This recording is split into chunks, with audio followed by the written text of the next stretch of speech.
All right, let's jump right in. Today, we've got a really powerful story for you. It's all about how a little bit of curiosity can completely transform a challenging situation into something truly meaningful. Prep is not being done. I mean, can you imagine hearing that whispered in the middle of the night? That was the strange thing a woman named Ms. Romano kept saying as she wandered around the kitchen after hours. And really, it was the first clue in a very, very human mystery. So, for the staff at her residence, Mr. Romano's little nightly adventures were becoming a serious concern. I mean, what started out as maybe a quirky habit, well, it was quickly escalating into a real, genuine problem. And get this, every night it was something new. She'd be in there, pulling open cabinets, moving things all around, basically rearranging the entire dining area. She was stacking dishes and even trying to, quote, season other people's leftovers with whatever she could find, sugar, salt, you name it. It was, to put it mildly, chaotic. And you can totally imagine, right? What might have been a little bit humorous at first, well, that lost its charm real fast. The staff's whole perspective shifted. Her behavior wasn't just quirky anymore. It was messy, it was potentially unsafe for her and everyone else, and honestly, it was becoming a huge source of stress for the entire team.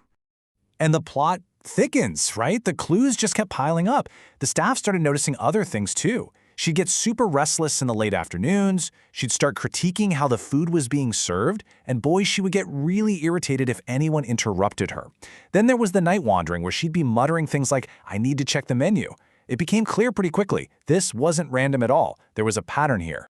So, that led to the big question, the one they just had to answer. What was really driving all this? The staff had a gut feeling that something much deeper was going on, and they were determined to figure it out. And that's when things took a turn. Their investigation, their digging, led them to a discovery that changed, well, everything. Just one single piece of information from her past was the key that unlocked the entire puzzle. So what was it? Get this. It turns out Miss Romano had been the head chef at a bustling family-style Italian restaurant for over 40 years. And just like that, boom, all those strange behaviors, they suddenly started to make perfect, crystal clear sense. You see, this wasn't just some job for her, it was her life. We're talking about a woman who ran a tight kitchen, who trained dozens and dozens of younger chefs. And she absolutely loved that evening rush. She even called it the sacred part of the day. Her family confirmed it. She always had a plan. This was baked into her identity. It was who she was through and through. So with this incredible new understanding, the staff had this aha moment. They could completely reframe her behavior. It wasn't a problem that needed to be solved. It was an unmet need. It was a powerful expression of her lifelong identity just trying to find a way out.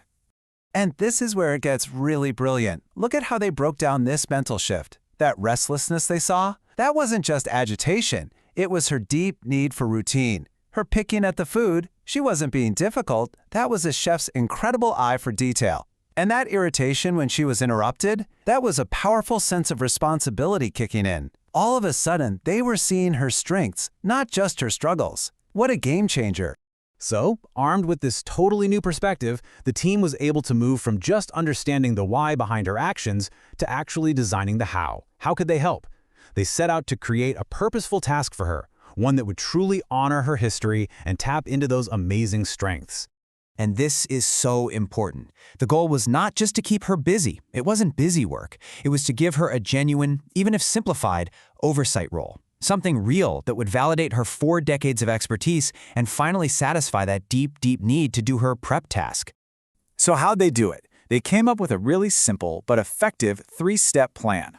Step 1, identify items that were both safe and relevant to the task. Step 2, create a dedicated oversight station just for her. And Step 3, establish a solid, consistent routine she could count on. Now, the items they chose were key. This was really smart.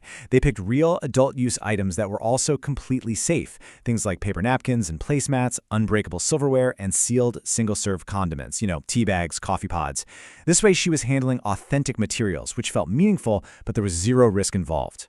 And they gave it a name, the oversight routine. This gave her official duties, real responsibilities like checking inventory, performing quality control, and handling replenishment for the dining area. They even made her a simple laminated checklist to follow, which, tapped right into that head chef's need for order and being prepared. Perfect. In this next part, this is maybe the most important piece of the whole puzzle. The staff would actually check in with her, treating her and her new role with genuine respect. They'd ask things like, "Miss Romano, how's the inventory looking today? Everything ready for dinner?" That simple act validated her contribution. It made her feel like a valued member of the team again, not just a problem that had to be managed. So, what's the big lesson here? What can we all take away from the story of the midnight meal maker? Well, the lesson is incredibly powerful, and I think you'll see it applies to so many situations in our own lives. Here's the bottom line. Her late-night wandering was never actually the problem. It was an expression of her greatest strengths. It was that chef's eye for detail, that incredible sense of responsibility, and that lifelong passion for preparation, all trying to find a voice. And that's really how it all came together, you know? Just by slowing down, getting curious, and taking the time to truly observe what was happening, the staff was able to reframe the entire situation. They turned what felt like an obstacle into a truly meaningful opportunity for engagement. It gave Miss Romano her purpose back, and honestly, it made life better for absolutely everyone. It really makes you think, doesn't it? It leaves us with a pretty powerful question to carry with us. What hidden strengths, what deep-seated passions and identities are just waiting to be uncovered in the people all around you? You know, if we just take a moment to look past the obstacle and see the opportunity.